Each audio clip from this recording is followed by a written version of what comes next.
자, 오늘은 에베소라는 그 유명한 도시에서 벌어진 사건입니다. 초반부는 조금 이야기로 풀어나가겠는데요. 에베소는 두 가지 큰 열정의 도시입니다. 하나는 배우고자 하는 열망이 가장 컸던 도시 중에 하나예요. 뭔가 세상에서 새로운 학식이 일어난다 하면 거의 에베소에서 교류가 되고 에베소에서 일어났습니다. 그래서 에베소에는 그 유명한 두란노라는 서원이 있었습니다. 거기에는 성경을 가르치는 곳이 아니었고, 두란노라는 말은 티란누스라는 사람의 이름이죠. 예를 들면 송택은 서원 뭐 이런 격이었습니다. 거기에는 어마어마한 세계 고대의 철학책과 종교책과 장서들이 빼곡히 도서관처럼 그렇게 돼 있어서 강연도 하고 학문적인 교류도 하고, 그러다가 사도 바울이 거기에서 복음을 가르치기 시작하죠. 그리고 또 하나, 에베소라는 도시는 종교적인 열광이 충만한 도시였어요.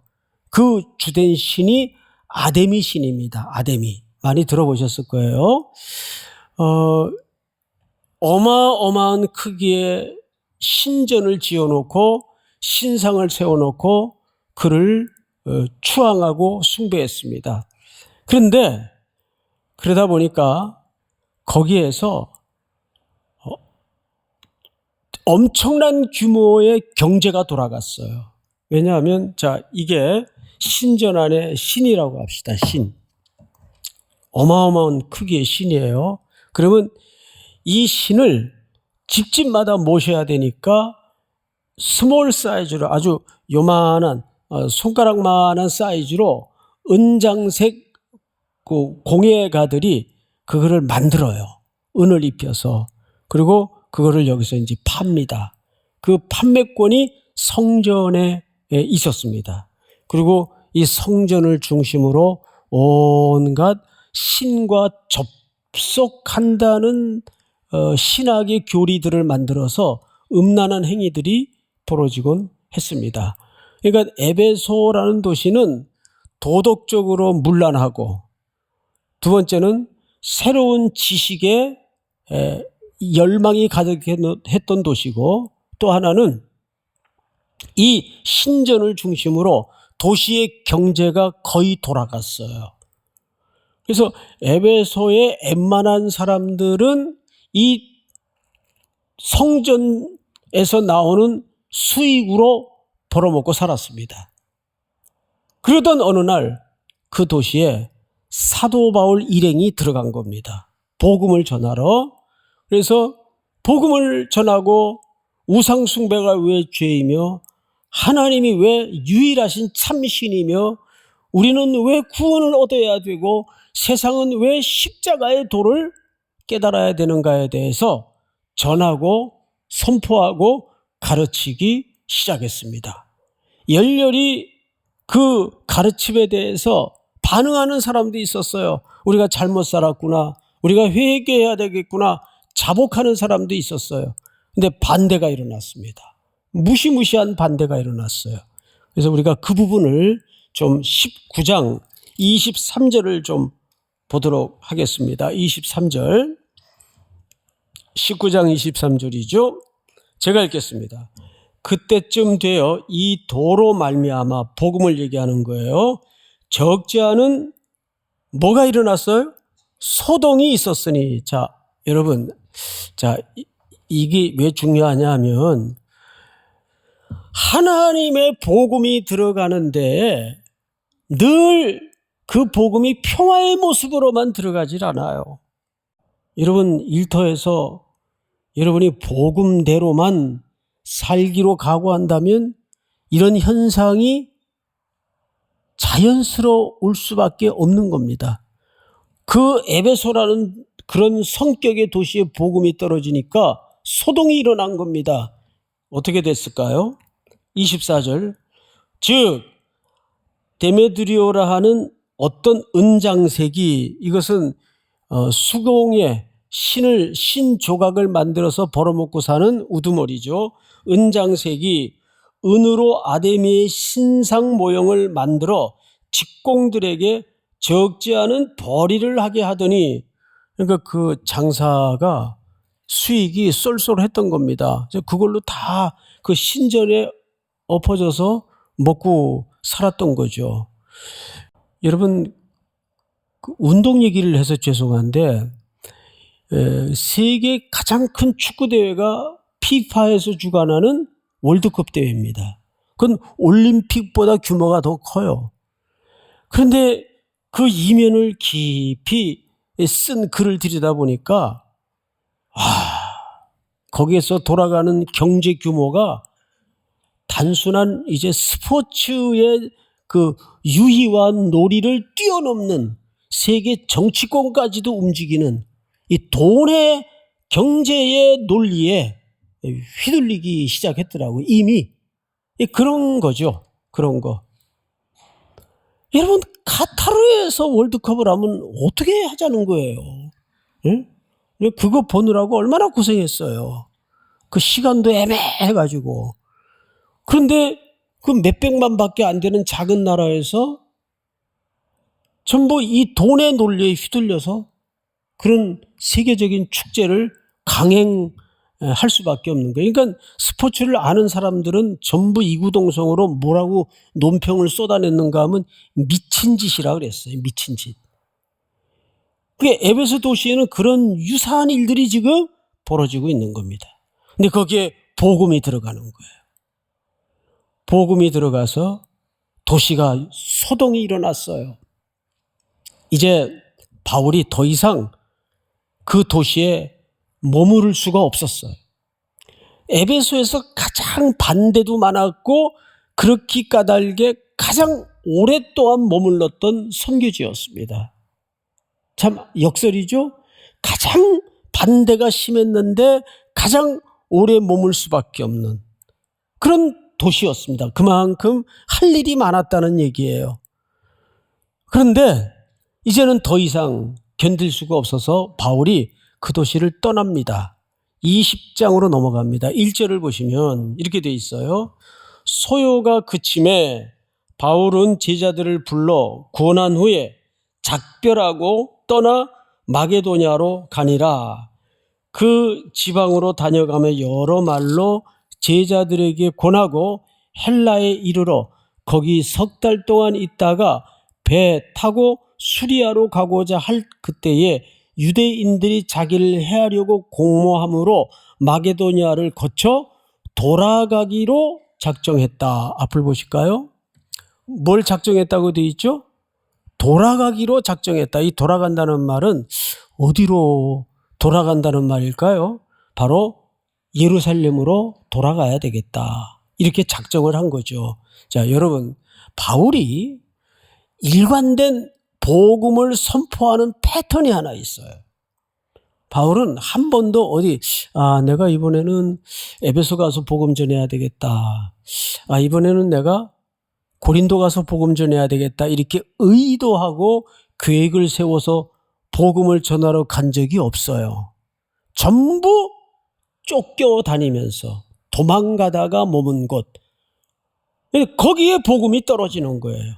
그러니까 이 복음은 어마어마한 역동성을 갖고 있지만 그 전해지는 과정은 전부 피동적으로 전해집니다.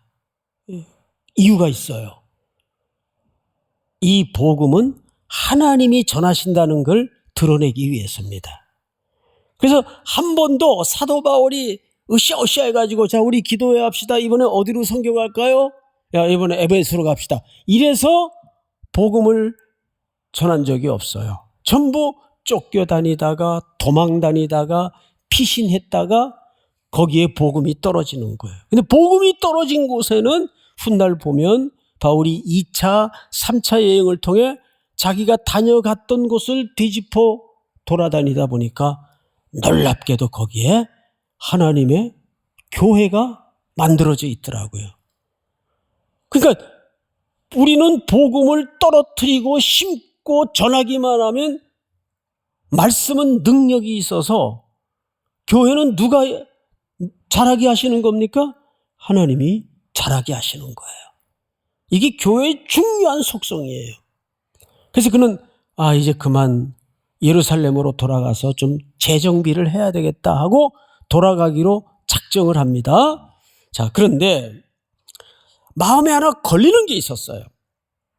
뭐냐 하면 에베소에서 쫓겨가다시피 떠나는 바람에 2년 넘게 3년 가까이 목양하던 성도들에게 안녕하고 인사 한마디를 못하고 온 거예요. 그러니 거기 장로님들한테도 인사 한마디를 못하고 왔어요. 그게 내내 마음에 걸려요. 하나님, 내가 여기 또 다시 올지 못 올지도 모르겠고, 그러다 보면 저 사람들의 얼굴을 언제 또다시 내가 만날지 못 만날지도 모르겠고 너무 마음이 걸립니다. 그러다가 그가 예루살렘으로 돌아가려고 배를 타려고 온 항구가 밀레도라는 항구입니다. 그 항구에서 그가 기도하다가 안 되겠다. 내가 꼭 부탁하고 싶은 인사말이 있는데 장로님들이라도 얼굴을 좀 보고 가야 되겠다 싶어서 그 밀레도에서 에베소 지도를 보면 멀지 않아요. 가까워요. 그래서 에베소의 장로님들을 밀레도까지 좀 오라고 불러요. 요청을 합니다. 왜? 자기가 가면 위험하니까. 또 어떻게 될지 모르니까 장로님들 제가 이제 배 타기 전인데 얼굴 한번 보십시다 하고 요청을 해요. 그러자 18절을 보세요. 18절. 우리 다 같이 시작. 오매 그들에게 말하되 아시아에 들어온 첫날부터 지금까지 내가 항상 여러분 가운데서 어떻게 행하였는지를 여러분도 아는 바니. 네, 좀 얼굴을 보자 그러니까 장로님들이 밀레도 항구까지 왔어요. 오매 그들에게 말하되 아시아에 들어온 첫날부터 지금까지 내가 항상 여러분 가운데서 어떻게 행하였는지를 여러분도 아는 바니 곧 모든 겸손과 눈물이며 유대인의 간계로 말미암아 당한 시험을 참고 주를 섬긴 것과, 여기에서 주를 섬긴 것이라는 말은 예배라는 뜻입니다. 예배. 여러분들과 함께 예배를 집중한 것과 유익한 것은 무엇이든지 공중 앞에서나 각 집에서나 거리낌이 없이 여러분에게 전하고 가르치고, 이렇게 돼. 전하여 가르치고. 자, 그러면 앞을 잠깐 보십시다. 사도 바울이 지금 에베소 장로님들에게 인사를 하는데 자기가 지난 3년 가까이 3가지를 집중했다. 여러분들과 함께 예배 드리는 일에 집중했고, 그 예배 시간을 통해서 하나님의 말씀을 전하고 하나님의 말씀을 가르치고 하는데 내가 3년 가까운 시간 동안 집중했었다. 자, 그리고 또 성경을 보십시다. 21절. 유대인과 헬라인들에게 하나님께 대한 회개와 우리 주 예수 그리스도께 대한 믿음을 증언한 것이라. 보라, 이제 나는 성령에 매여 어디로 가는데? 예루살렘으로 가는데 거기서 무슨 일을 당할는지 알지 못하노라. 자, 여러분, 이제 그가 어디로 향하고 있는지 알겠죠? 이제 예루살렘으로 돌아가는 길목이에요. 이제 거기 가서도 내 안전이, 내 신변이 보장되진 않는다. 거기서 성령의 지시를 통해서 환난과 결박이 나를 기다린다고 나는 이미 알고 있다. 하지만 성령의 메인 길이기 때문에 나는 예루살렘으로 돌아갈 수밖에 없다. 그러니까 항상 하나님의 뜻대로 가는 길이라고 해서 늘 형통하고 좋은 일만 기다리는 건 아니에요. 어려운 길이라도 주님이 가라 하신 그 길이면 그것이 우리가 순종해야 될 부분이에요. 이렇게 해서 작별 인사하고 쭉 돌아가는데 마지막 인사말을 한번 보실까요? 31절. 지금 내가 여러분을 주와 및 그 은혜의 말씀에 부탁하노니 그 말씀이 여러분을 능히 든든히 세우사 거룩하게 하심을 입은 모든 자에게 기업이 있게 하시리라. 자, 앞을 보십시다.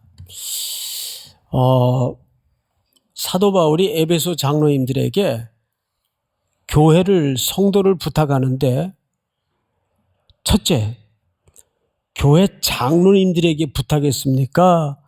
은혜의 말씀께 부탁했습니까? 은혜의 말씀께 부탁했어요.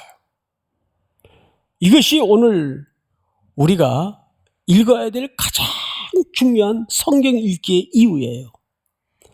보통 리더십이 교체될 때는 다음 목사님이 어떤 분이 오느냐에 따라서 교회의 운명이 바뀌는 것처럼 교회가 호들갑을 떨 때가 있어요. 그래서 이번 다음 송태근 담임 목사님, 다음에 오시는 목사님은 좀 이런 분이 오셨으면 좋겠고 저런 분이 오셨으면 좋겠고 뭐 그렇게 기도할 수는 있어요. 그런데 누가 오는가가 중요한 게 아니에요.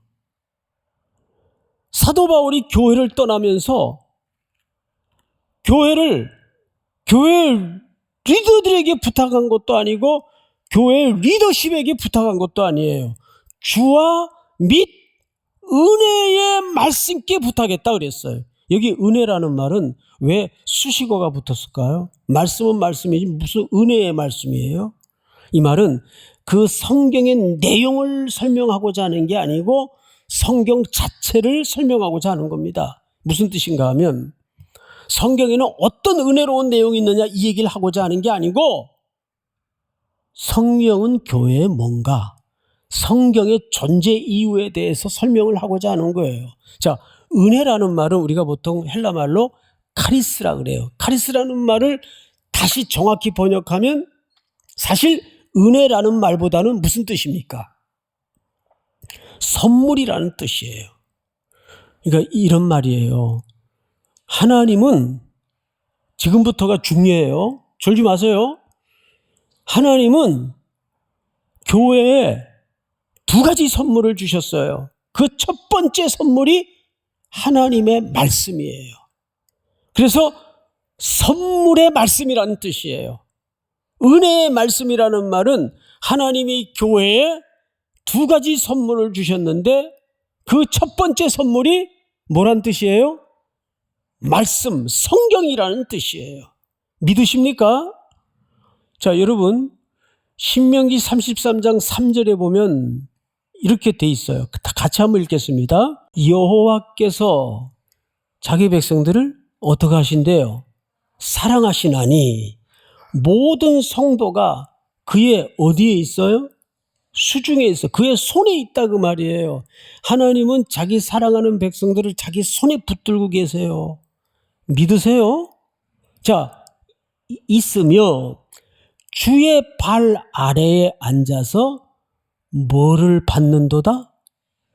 주의 말씀을 받는도다. 그러면 하나님의 말씀이라는 매개체를 중심으로 우리는 세 가지 꼭지점을 만들 수가 있어요. 자기 백성을 하나님이 사랑하시는데 그 사랑하는 백성을 어디에 붙들고 계세요? 수중에 붙들고 계세요. 그런데 그 수중에 붙들린 백성들은 하나님 무릎 앞에 앉아서 발 앞에 앉아서 뭘 받고 있대요? 하나님의 말씀을 받고 있대요. 누가? 주의 사랑하는 백성들이 주의 손에 붙들려서. 그러니까 여러분들이 이걸 알아야 돼요. 내가 지금 싫든 좋든 어쨌든 간 여기 나와 앉아가지고 예화도 잘 안 해주는 저 딱딱한 설교를 그럼에도 불구하고 듣고 앉아있는 것은 누가 여러분들을 붙들고 있고 여러분들을 사랑하는 증거입니까? 그렇죠. 하나님이 여러분들을 붙들고 있고 여러분들을 사랑하시는 증거예요. 하나님께 나오는 자는 하나님이 이끌림을 받지 않고는 한 명도 한 영혼도 나올 수가 없습니다. 믿으십니까? 여러분들이 나와서 지금 뭘 받고 있어요? 하나님의 말씀을 받고 있어요. 근데 이 말씀은 어떤 말씀이냐? 우리 에베소 시편 119편 49절을 좀 같이 읽어보십시다. 큰 소리로 시작. 주의 종에게 하신 말씀을 기억하소서. 주께서 내게 소망을 가지게 하셨나이다. 자, 여러분, 이 땅에 소망이 많으면 우리는 주께 소망을 갖질 못해요. 이 땅은 어떤 땅인가? 50절을 한번 볼까요? 제가 읽겠습니다. 이 말씀은 나의 고난 중의 위로라. 이 세상은 고난으로 가득 차 있어요. 슬픔과 분노로 가득 차 있어요. 주의 말씀이 나를 어떻게 하셨기 때문이니이다. 살리셨기 때문이니이다. 무슨 얘기예요? 이거는 경험을 얘기한 겁니까? 되어질 일을 얘기하는 겁니까? 어떤 추측을 얘기하는 겁니까? 경험을 얘기하는 거예요. 내가 그 혹독한 죽음의 골짜기를 어떻게 통과했고 그 절망 가운데서 내가 어떻게 무너지지 않을 수 있었는가를 경험에서 나오는데, 그것이 이 말씀은 나의 고난 중의 위로라. 주의 말씀이 나를 어떻게 하셨기 때문이다. 살리셨기 때문이다. 이건 뼛속 깊이 이 말씀이 그냥 외치는 선언도 아니고 구호도 아니고 내 뼛속까지 들어와서 경험되어지고 육화되어진 하나님의 말씀을 이렇게 시어로 녹여서 고백하고 있는 거예요. 그 가운데 49절을 다시 돌려보시면 이렇게 되어 있어요. 주의 종에게 하신 말씀을 기억하소서. 주께서 내게 소망을 가지게 하셨나이다. 뭐가 그 고난 중에 하나님의 말씀이 나로 하여금 소망에 눈뜨게 했다 그 말이에요. 이 소망에 눈 열어지기 전에는 남들이 다 아는 그걸 나도 해야 이 세상에서 사람 대접받고 살 것 같고 인간 대접받고 어깨 의시되고 돌아다닐 줄 알았는데, 참된 영광과 참된 소망에 눈이 열어지니까, 근데 그 소망을 누가 눈뜨게 하신 거예요? 하나님의 말씀이 눈뜨게 하신 겁니다. 믿습니까? 여러분들이 이건 그냥 우리 기독교적인 어떤 우리끼리만 알아먹는 은어나 구호가 아니라 하나님의 말씀이 유일한 내 삶의 해답이고 소망이 되어야 됩니다. 자기 사랑하는 백성들을 주의 손에 붙드시고 나오게 하셔서 주의 무릎 앞에서 말씀을 듣게 받게 하시는도다. 이것이 우리가 말씀을 읽어야 될 이유입니다. 여러분, 성경이나 일반 역사에 보면 하나님이 시대를 새롭게 하고 어떤 공동체를 부흥케 하고 뭔가를 다시 시작해 하실 때에는 반드시, 아니 한 번도 빠뜨리지 않았던 일관된 하나님의 액션이 하나 있어요. 뭔지 아세요? 언제나 하나님의 말씀의 사람들을 준비하신다는 겁니다. 말씀의 사람들이 준비된다는 말은 이런 뜻이에요. 말씀을 많이 읽고 말씀을 잘 알고 공부하고 그런 사람이 아니에요. 말씀에 붙들린 사람. 말씀에 붙들린 사람이 사실 제일 무서운 거예요. 그 사람은 좌면 우고 하지 않아요. 말씀이 가란 곳에 서고 말씀이 하라는 일을 그냥 묵묵히 하는 사람이에요. 좌면 우고 하지 않고.